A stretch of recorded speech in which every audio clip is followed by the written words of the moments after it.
Chinhu chinonzi kuuraya munhu munyika yedu yeZimbabwe vanhu havachachityi. Havasisina basa nemweya wemunhu wakufananidzwa nehwehuku, vari kungoti chero zvazvaita. Unoona varume vakuru vachiti turi zvimatumbu zvavo vachienda kunouraya munhu. Zvisinei, nyaya yandaona kubatira muzuva ranhasi inyaya yaChristopher Ndlovu. Christopher Ndlovu mugari iye anga achigara kuKwikwi. Chinorwadza panyaya iyi zviri kunzi Christopher Ndlovu akabuda pamba achiti ari kuenda kunotandara paRedcliffe Business Center iko kuKwikwi. After abuda achiti ari kuenda kunotandara panonzi paRedcliffe Business Center, zviri kunzi nevanhu vakaona zvakaitika panyaya iyi. Hanzi pakabva varume 7 from Norway avo vakasvika vachirwisa Christopher Ndlovu.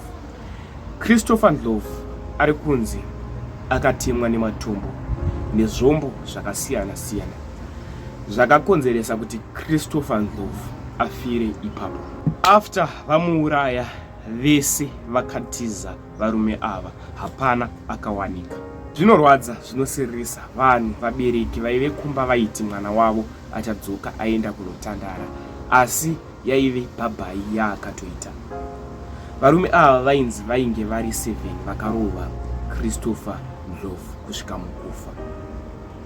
Ndinokumbura kuti zvatunofunga mucomment section pamusoro penyaya iyi. Tarwadziwa zvikuru. Christopher Ndlovu zuro ramurugare, tanga tisina tarisiro izvi. Tasingazvifungire kuti iwewe sawira pauchabuda uchiti uri kungoenda kunotamba urudzoka manje ndo kufa kwako. Zvinorwadza, zvinosereresa vanhu vemuZimbabwe havachatyi kuurayana. Makesisi aya opedzwa sei? Zvimwe zvachona zvakuda kuti tishinge kunamata.